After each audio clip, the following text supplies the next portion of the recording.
So hello my dear friend, कैसे हैं आप सब? I hope that all of you are doing so good. So welcome back to the session of question discussion.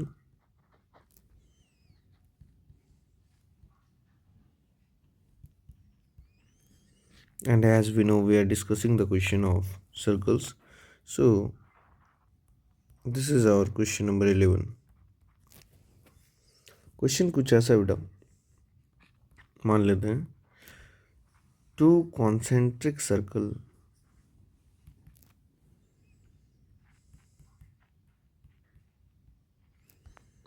Are of radii 5 centimeter and 3 centimeter. Then find the length of the chord of the larger circle which touches the smaller circle. ध्यान से सुनना, क्या बोल रहा है? To concentric circle. तो concentric circle क्या होता है सर? ऐसे सर्कल्स जिनके सेंटर सेम हो बट रेडियस डिफरेंट हो, है ना? जैसे इन दोनों सर्कल का सेंटर क्या है? सेम, ओ, बट रेडियस क्या है? डिफरेंट है। ये रेडियस है 3 सेंटीमीटर एंड ये रेडियस है 5 सेंटीमीटर।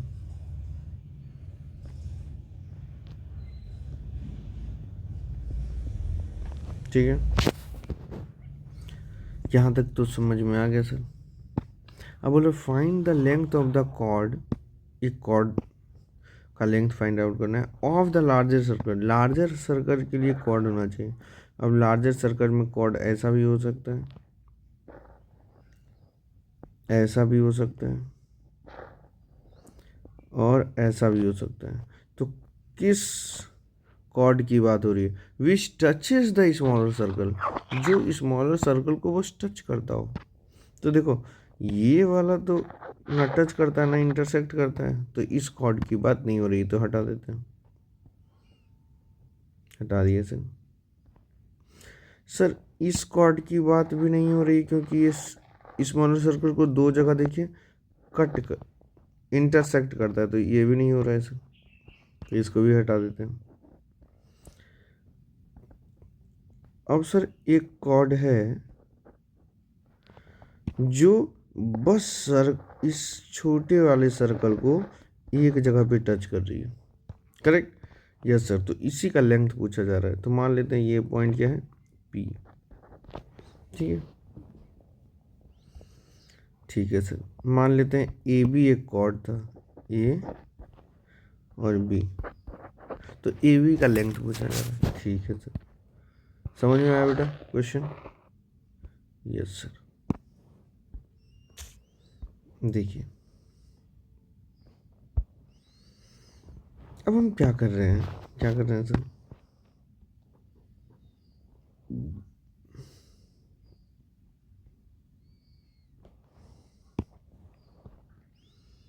ये सेंटर है, यस। इसको क्या किए, सेंटर को इससे भी मैच करा दिया, ए से भी और बी से भी। ठीक है, मैच करा दिए सर, और पी से भी मैच करा दिए। ठीक, ठीक है सर।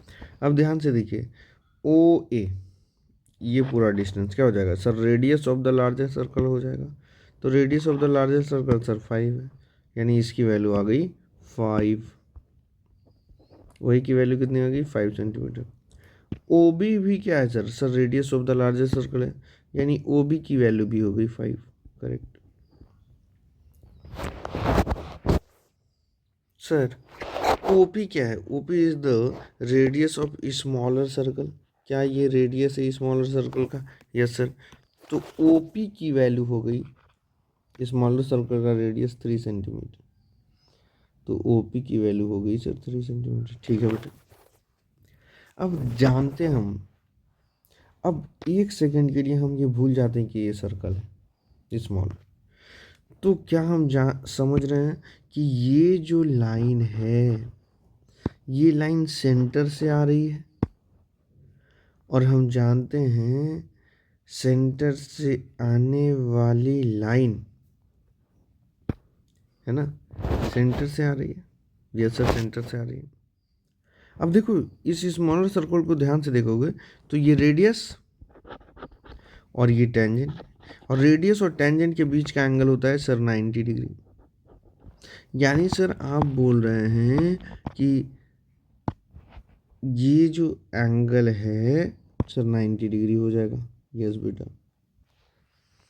अब हम जानते हैं कि इसको हटा देते हैं, सेंटर से आने वाली लाइन, सेंटर से आने वाली line perpendicular to the chord, इस कॉर्ड के perpendicular, will always bisect the chord, यानी इसको दो इक्वल पार्ट में डिवाइड करेगा। ये थ्योरम। यस सर, ये तो पढ़े है ना। Yes sir. तो लिख देते हैं क्या, सबसे पहले सर तो लिखना चाहिए कि since radius and tangent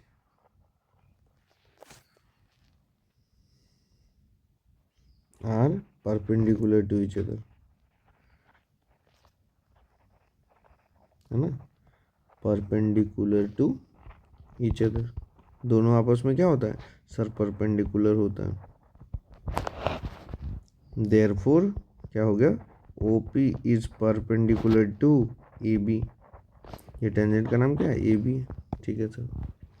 and हम लोग और क्या जानते हैं कि sir a line which passes through the centre and perpendicular to a chord, a line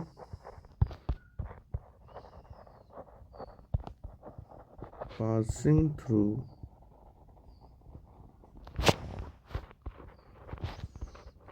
the center and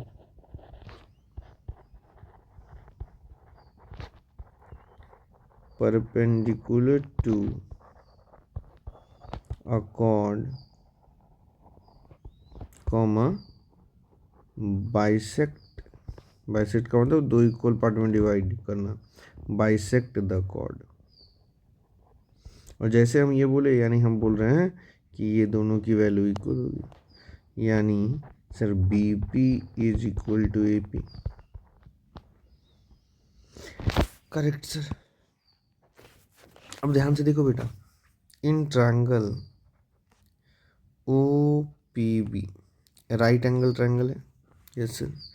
Pythagoras theorem लगा सकते हैं, क्या लिखना चाहिए, 90 के सामने वाला हाइपोटेनस होता है सर, सिंस हाइपोटेनस यानी ओ बी का whole square is equal to perpendicular और बेस किसी को सपोज कर लेते हो, है ना, O P square plus P B square, O P square plus P B square. O B की वैल्यू कितना है 5, ओ पी का वैल्यू सर 3, पी बी का वैल्यू नहीं पता, तो ये हो गया 25 is equal to 9 plus P B square, यानी sir 25 minus 9 is equal to P B square, यानी 16 equal to P B square, यानी पी बी इक्वल टू क्या आ गया सर 4, इससे नहीं कर कन्फ्यूजन, रूट 16 स्क्वायर एक साइड सेट होगा तो ये 4 आ गया सर। पी बी की वैल्यू 4 यूनिट्स आ गई, पी बी 4 यूनिट्स है, ये 4 हो गया तो ये भी 4 हो गया, यानी ए बी की वैल्यू कितनी होगी sir, therefore A B equal to 8 हो गया, therefore A B equal to A P plus B P होता है ना, और पी बी की वैल्यू 4 है, इसकी वैल्यू 4 है, A P plus B P, देखिए ये लिखे हैं A P plus B P, yes sir. और बी पी की वैल्यू 4 आई, ये देखो, तो ए पी की वैल्यू भी क्या होगी 4, 4 + 4 8 सेंटीमीटर हो गया आंसर। बेटा यदि ये क्वेश्चन आएगा तो ये क्वेश्चन कम से कम 4 मार्क्स, 3 मार्क्स, हो सकता है 5 मार्क्स में भी आ जाए, है ना। ध्यान रहे बेटा, कैसे बनाना है समझ में आया। So these are the very important theorem which will be used in this question, ठीक है बेटा। क्वेश्चन नंबर 12 पे चलते हैं बेटा।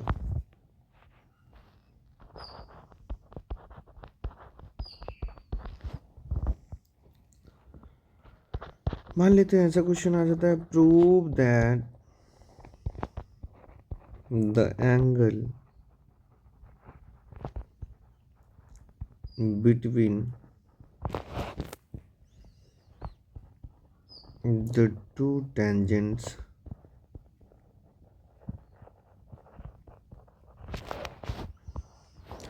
drawn from an external point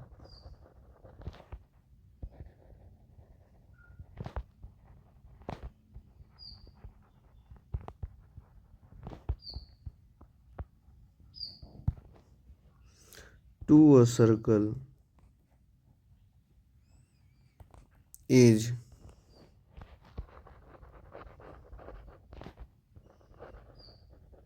supplementary to the angle subtended by the line segment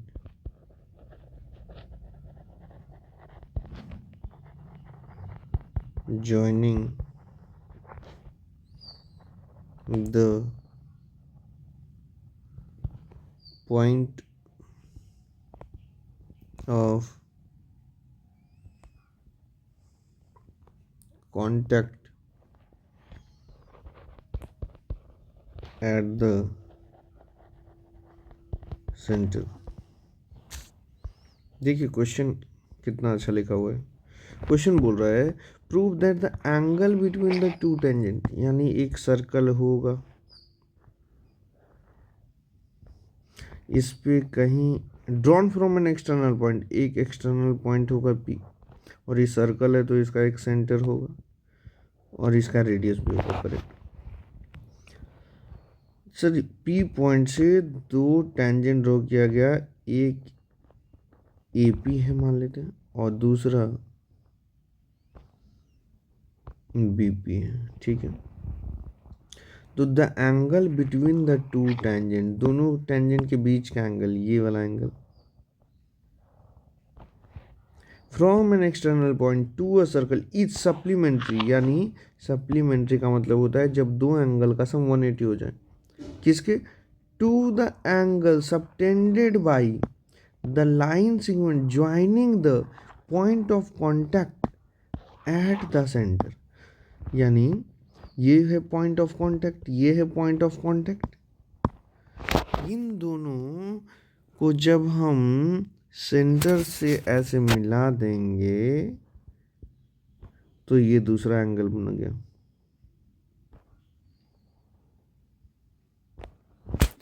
बोल रहा है prove that the angle between the two tangents, ये angle from an external point to a circle is supplementary to the angle subtended by the line segment joining the point of contact at the center, यानी इन दोनों angle की बात हो रही है। तो बोल रहा है ये दोनों एंगल सप्लीमेंट्री, यानी सप्लीमेंट्री का मतलब होता है जब दो एंगल का सम 180 हो जाए, यानी हमको प्रूव करना है ये एंगल प्लस ये एंगल इक्वल टू 180 डिग्री। बहुत ईजी है क्वेश्चन ये तो बेटा, ये यदि प्रूफ आएगा तो 3 मार्क्स में आएगा पक्का।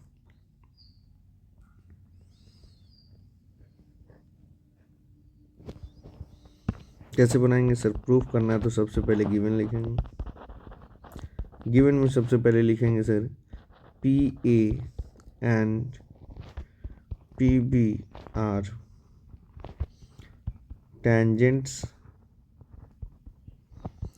to a circle with center O and radius R.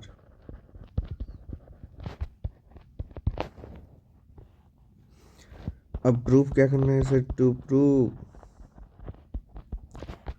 Angle A P B, ये वाला एंगल, प्लस एंगल क्या लिखना चाहिए, ये angle A O B is equal to 180 degree, है ना। सप्लीमेंट्री प्रूफ करना है।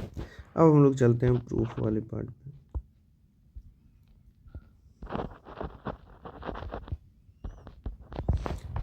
क्या सर हम जानते हैं ये रेडियस है? यस सर जानते हैं। सर क्या ये भी रेडियस है? यस सर जानते हैं। क्या ये टेंजेंट है? Yes sir. क्या ये टेंजेंट है? Yes sir. तो रेडियस और टेंजेंट के बीच का एंगल 90 डिग्री, रेडियस और टेंजेंट के बीच का एंगल 90 डिग्री। ओके सर, तो लिखते हैं radius is always perpendicular to the tangent, ये थियरम है।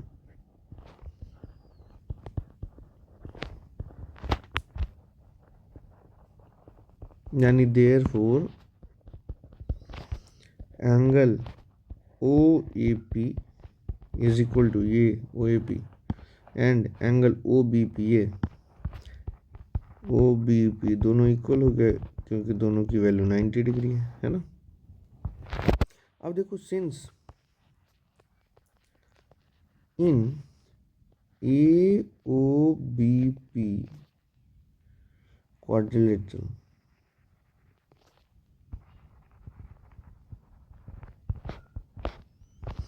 ए ओ बी पी ये क्वाड्रिलेटरल, देखो ए ओ बी पी ये वाला है ना, ए ओ बी पी, इस क्वाड्रिलेटरल की बात कर रहे हैं। Yes sir.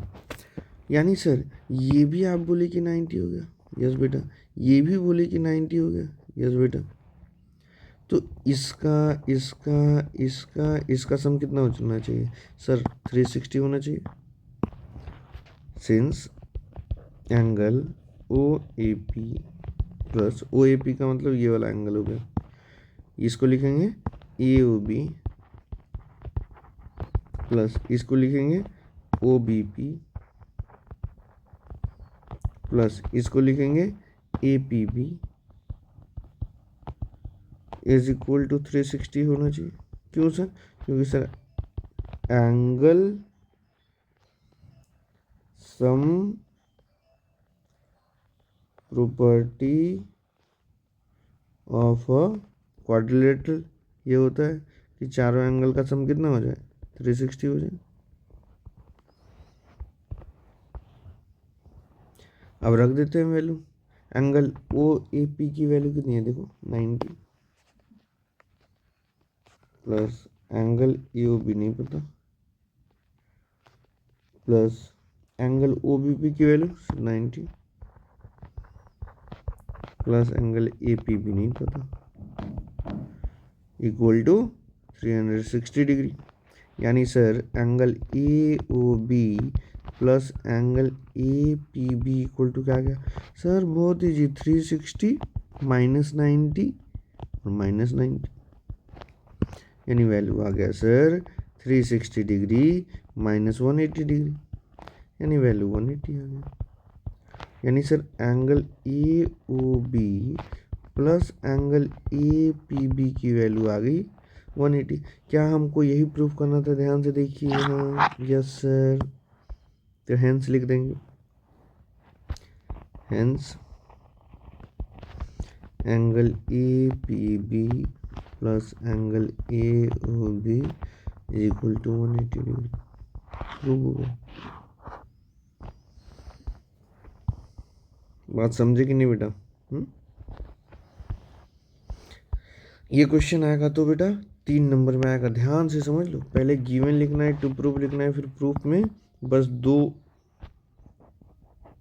एक तो रेडियस एंड टेंजेंट 90 डिग्री का एंगल, और दूसरा sum of angles of a quadrilateral 360 degree. इन दोनों का ध्यान रखेंगे, आंसर आ जाएगा। ठीक है बेटा, ठीक है सर। कितने लोगों से बन गया कमेंट में लिख कर बताएं। So thank you so much, nice to have you all here. We are going to meet in the next session, till that bye bye, take care, thank you.